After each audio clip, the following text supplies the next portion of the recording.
la énième fois depuis son adoption en 1997, le pacte de stabilité est sur la sellette et en passe d'être réformé. Entre son énoncé initial, relativement simple, qui soumettait les économies à la double règle des 3% de déficit et 60% de dette, sauf circonstances exceptionnelles, l'entrelac de règles complexes qu'il est devenu par stratification successive au fil des années et une pratique dérogatoire permanente, difficile aujourd'hui d'en mesurer la vraie portée.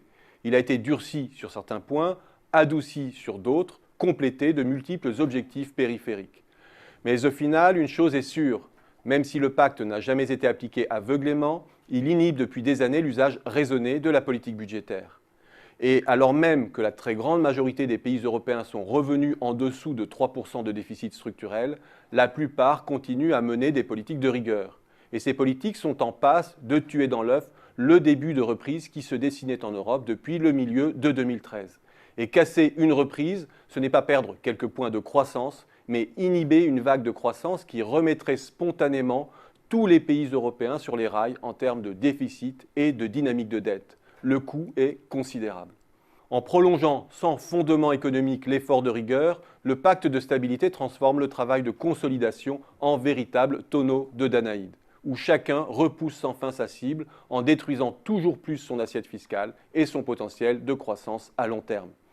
La vérité, c'est que le pacte est inapplicable pour des vices originels et qu'il le devient de plus en plus compte tenu des déséquilibres qu'il génère. Ces défauts originels sont de deux ordres. Sa procyclicité d'abord, c'est-à-dire l'incitation qu'il crée à appuyer sur l'accélérateur quand tout va bien et à freiner quand tout va mal. Ce déphasage est problématique car il tend à affaiblir dans la durée la croissance potentielle, comme l'a montré par le passé l'économiste Philippe Aghion. Il entretient artificiellement la croissance en fin de cycle, au moment où les choix d'investissement sont les moins sélectifs, et il retarde et affaiblit les reprises, entraînant des destructions de capacités inutiles. Or, c'est bien cet effet pervers qui tue aujourd'hui la reprise européenne. Son inadaptation aux situations de chocs asymétriques ensuite, c'est-à-dire quand certaines régions subissent des chocs négatifs qui leur sont spécifiques. Dans ce cas-là, être soumis à la même règle entrave la possibilité de réparation et de rebond de ces économies. Certes, la Commission en tient compte au coup par coup, à cela près que l'hétérogénéité économique est telle aujourd'hui en Europe que le principe même de règles communes devient un facteur qui aggrave la divergence. Les besoins de rattrapage et les retards d'investissement sont tels aujourd'hui à la périphérie que le carcan budgétaire entrave toute possibilité de coordination intelligente entre les régions. Faut-il alors rajouter une couche de plus à l'usine à gaz insensée qu'est devenue le pacte de stabilité? La réponse est contenue dans ma question. La vérité est que le bilan du pacte est simplement désastreux.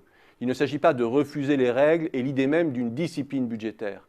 Mais l'Europe ne sera en mesure d'édicter des règles à la fois simples, contraignantes et stabilisantes que le jour où elle disposera 1. D'un budget commun significatif, 2. De véritables dispositifs de transfert entre régions. La vraie réforme passe par ces préalables.